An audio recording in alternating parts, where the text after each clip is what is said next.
Live in Western Oregon, this is NBC 16 News at 6:30. Mexican drug lord Joaquin El Chapo Guzman will spend the rest of his life in federal prison. Thanks for joining us on NBC 16 News at 6:30. I'm Alexis Thrower. Alan and Jody are off. A judge today also ordering Guzman to pay billions in forfeiture. Camila Bernal has the details of the sentencing that authorities say makes America safer. It's what authorities are calling the end of Joaquin El Chapo Guzman. It is the end of the line, and it is a reality that he will not be able to escape. A federal judge Wednesday sentencing him to life in prison plus 30 years. Never again will Guzman pour poison over our borders. But speaking before his sentencing, the Mexican drug lord telling the court that his trial was unfair. He spoke in Spanish for about 10 minutes and said his time in prison in New York has been torture, physically, emotionally, and mentally. He said to me from day one, I just want a fair trial. El Chapo is expected to serve out his sentence in the nation's most secure federal prison in Florence, Colorado, where he will likely never be able to see his wife, who supported him during the trial in Brooklyn. You can bury Joaquin Guzman under tons of steel in Colorado and make him disappear, but you're never going to remove the stink from this verdict. But authorities point to Guzman's conviction. In February, he was found guilty of 10 counts, including engaging in continuing criminal enterprise and drug trafficking. The world has now been rid of the brutality of the Sinaloa cartel. I'm Camila Bernal reporting. El Chapo's attorneys say they are optimistic about his chances on appeal. And the trial of suspected Parkland school shooter Nicholas Cruz is set to begin next year. Cruz appeared in court for a status hearing today. The judge overseeing the case said she wants his high-profile trial to start on January 20th. She also questioned Cruz after one of his attorneys asked if they would be willing to waive some of his appearances in certain hearings. When Cruz said he understood what that meant, the judge agreed to let him skip the next hearing in September. Cruz's defense team said it would try to be ready by the January start date, while the state said it shouldn't be a problem. 20-year-old Cruz faces a death penalty if he's convicted of killing 14 students and 3 staff members at Marjory Stoneman Douglas High School on February 14, 2018.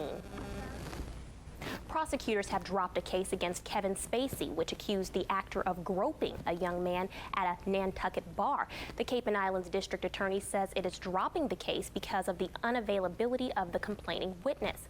Last week, the accuser invoked his Fifth Amendment rights against self-incrimination and refused to testify about a missing cell phone and deleted text messages. Spacey was accused of indecent assault and battery in the case brought last year. Spacey denied the allegations. On to our first look at weather. NBC 16's Travis Knutson joins us now. The clouds never left entirely across western Oregon today, but we still managed to see some sunshine and things warmed up a little bit. 81 degrees in Eugene, Roseburg at 85 today, and even saw 71 in the North Bend Coos Bay area. There is a cold front on the way overnight tonight that may bring some rain into the region, but the satellite and radar loop for the last couple of hours, no rain showers just yet, but they're offshore and they'll be in our area. Here's a look at what's to come at our Skycast overnight tonight into tomorrow morning. Rain is expected mostly during the nighttime hours. It's not a significant amount of rain, but a couple raindrops. By 7 a.m. tomorrow morning, waking up somewhat gray, but as the day moves forward, this is around lunchtime, a lot of sunshine overhead. And even as we get into the evening, blue skies are expected. And once we're sunny, we stay sunny for a while. I'll tell you how warm we'll get this weekend. That's coming up in just a few minutes. Perfect. Thank you so much, Travis. And Portland Mayor Ted Wheeler stood on a national stage today to call for big, bold steps to address climate change. Wheeler testified before the Senate Democrat Special Committee on the Climate Crisis in Washington, D.C. Wheeler told the panel the narrative that action on climate change would hinder economic prosperity is wrong. The reality is there is a lot of money to be made by being green through green energy research and development, through green manufacturing, through green industrial opportunities, through green infrastructure investment. Wheeler was joined by the mayors of Atlanta, Honolulu, St. Paul, and Pittsburgh. He told lawmakers that Portland's commitment to climate change started in the mid-1990s. Since then, the city's carbon emissions dropped 38%, even as the city's population grew by 34%. The House of Representatives voted to hold Attorney General William Barr and Commerce Secretary Wilbur Ross in criminal contempt of Congress today. Barr and Ross are being held in criminal contempt of Congress for obstructing a probe into the administration's failed bid to add a citizenship question to the 2020 census. The Democratic-controlled House passed the resolution by a vote of 230 to 198 today. No Republicans voted in favor of the resolution, and 4 Democrats voted against it.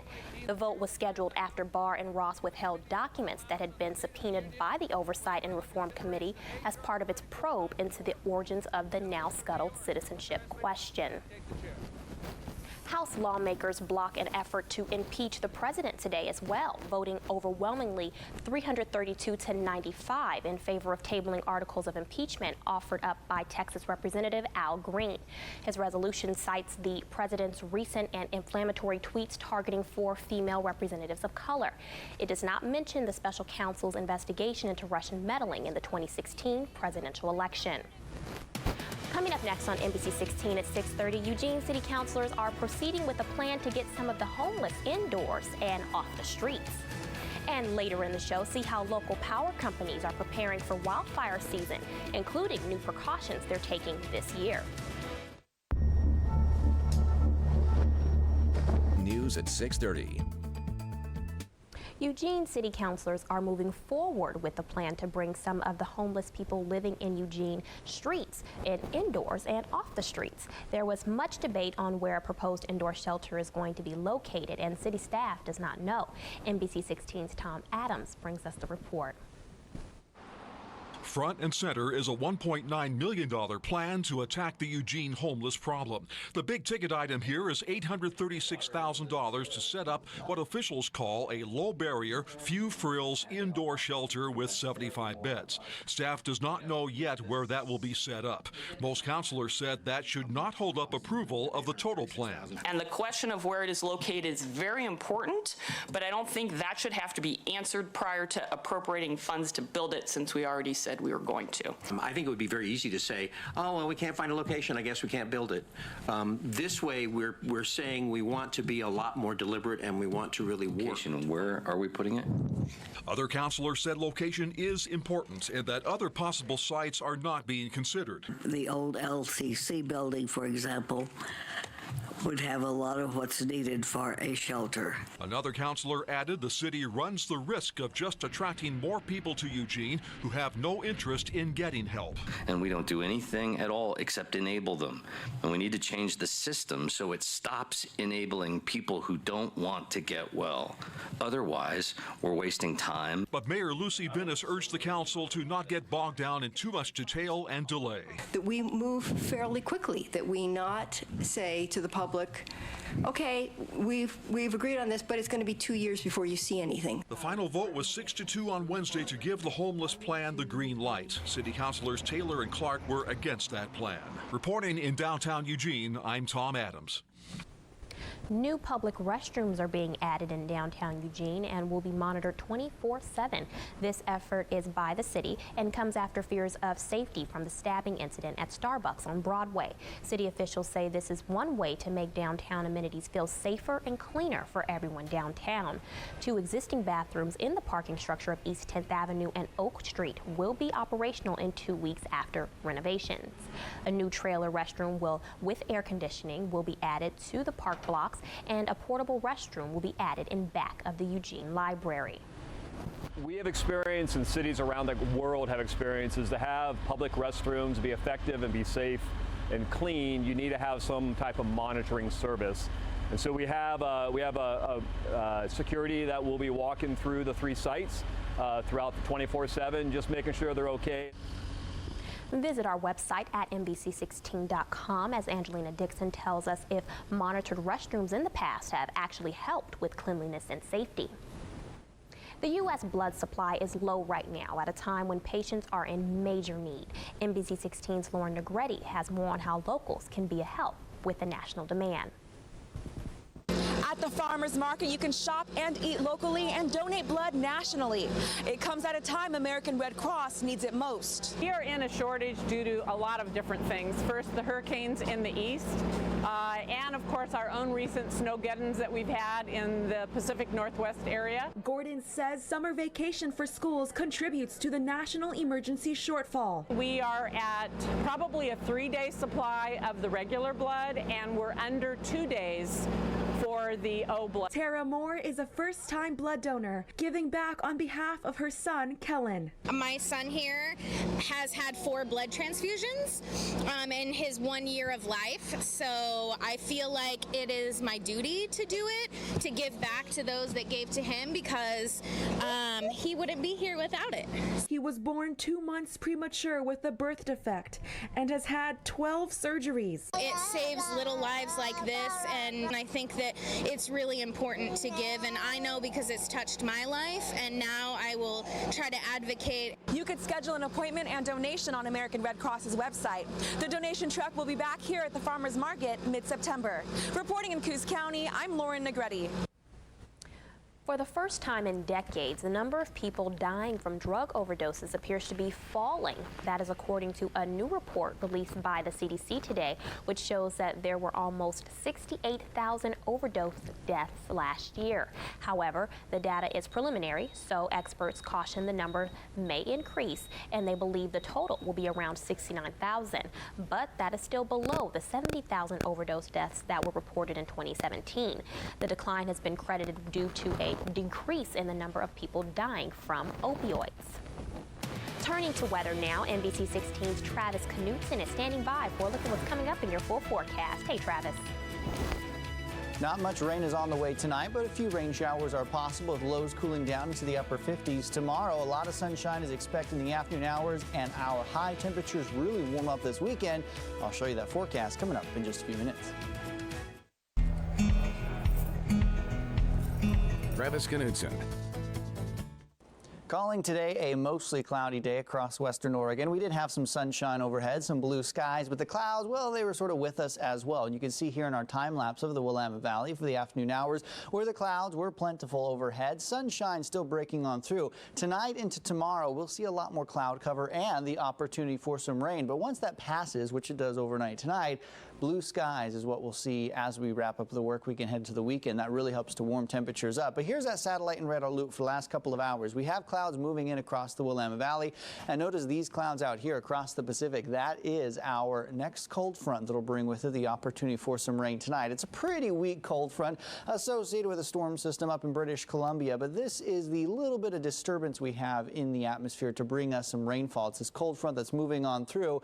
And essentially, it's about a short 3-hour period of rain overnight tonight. Not a lot of rain is expected, really just a couple of raindrops. Probably still have to water the lawn and the plants tomorrow otherwise. And this storm system, as it slides eastward, what starts to replace it is a high pressure center and the air associated with it down to the south in California, bringing in some of that warm air from the equator, starts to funnel it our way. This is some sunshine we'll see for our Friday and as we head into the weekend. And it's also some much warmer air around the region. But you can see here in our model forecast, the clouds build in overnight tonight. This is at 12:30 in the morning. There's our rain opportunity basically right at about midnight.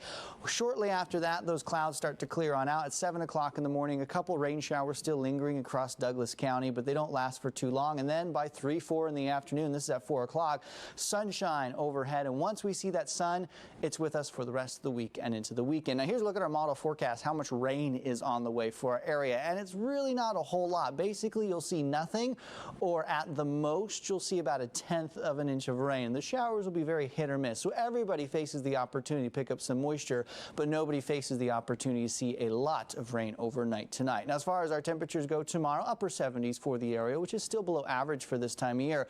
We do start to warm up, however, once that sun comes back out, which we really start to see Friday. We'll see more of it this weekend. Mid-80s on the way, Sunday at 85 degrees. Next week, we'll stay in the 80s as well for the Eugene-Springfield region. On the coast, upper 60s, low 70s possible tomorrow. Reedsport at about 69 degrees. Bandon, right around 71 for tomorrow. Look at the 7-day forecast here. Friday, mostly sunny skies overhead. Even the coast should see some sunshine for the weekend with low 70s on the way.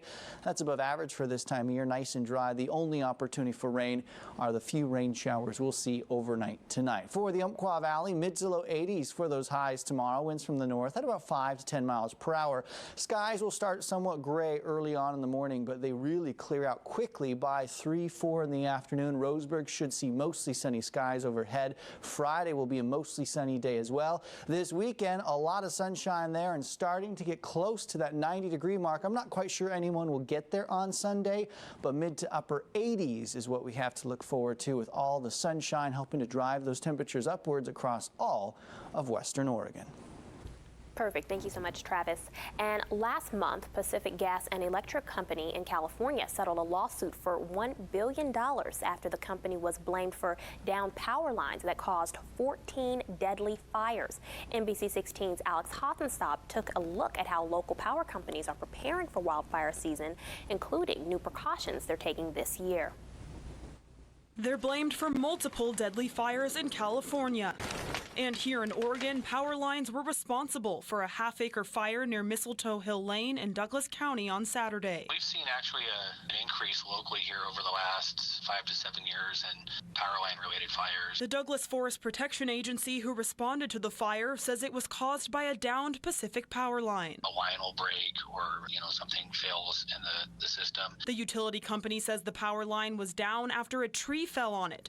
Debbie Wilson, general manager of Lane Electric, says downed trees are a common cause of power line fires. Power lines are hot, intense heat, and so what that will do, if it's laying on the line, then it can smolder and it can start a fire. She says it's a big concern this year, especially with dry conditions and more unstable tree limbs after past winter storms. We routinely maintain our system and we routinely trim the trees. Wilson says once a year, Lane Electric surveys their power lines looking for hazardous trees, low-hanging branches that look like they're going to fall into the power lines. This year, they're taking precautions a step further. We have some equipment on our lines that are essentially circuit breakers. The circuit breakers cut power when it senses an impact to the lines. With everything being so dry, we don't want to take any chances. So we're setting that equipment so the first time something hits the line, it turns the power off. She believes many utility providers are looking at better safety options following California's fires and lawsuit. We are very concerned about life and property, and we want to do our part to make sure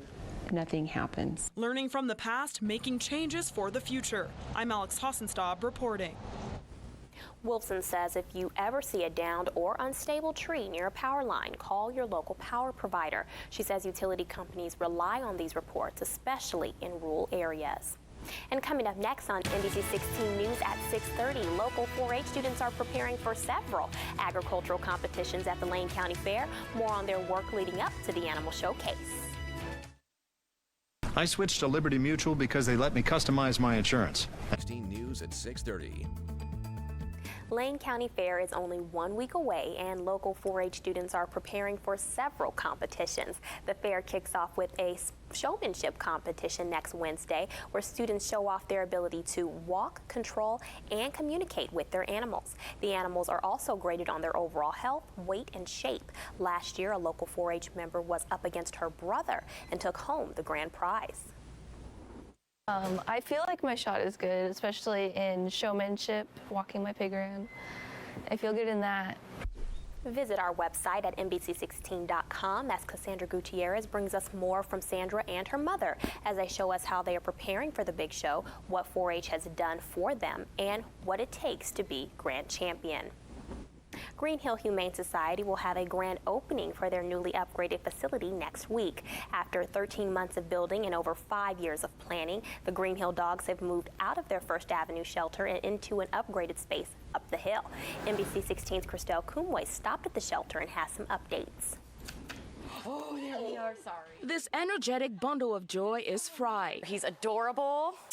He is blind and deaf, and he has stolen everyone's hearts here at Green Hill Humane Society. The 7-month-old puppy has been at the shelter for about a week after he was found wandering at Armitage Park. He was literally standing in the boat dock walking toward the water when a wonderful Samaritan found him.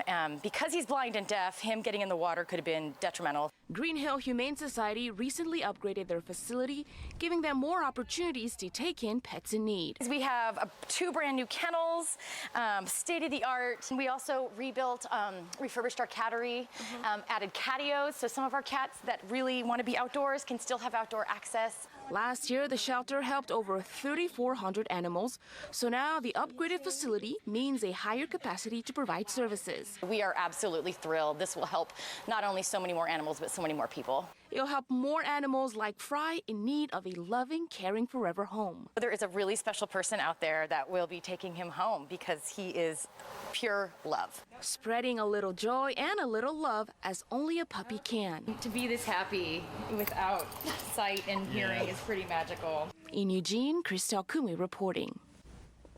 Green Hill Humane Society will be doing fundraisers next week to help complete the renovation project. Fry will be up for adoption in the next couple of days, so check the Green Hill website if you're interested. And coming up next on NBC 16 at 6:30, we're still on Cloud 9 after celebrating the 50th anniversary of the Apollo 11 launch. And one TV news producer is out of Wisconsin who is showing us why this celebration is personally impactful to him. What's more fun than a giggling goat? TV news producer is reliving the excitement of the Apollo 11 mission to the moon. WFRV executive producer Michael Conroy was at the Kennedy Space Center on the day of the launch 50 years ago.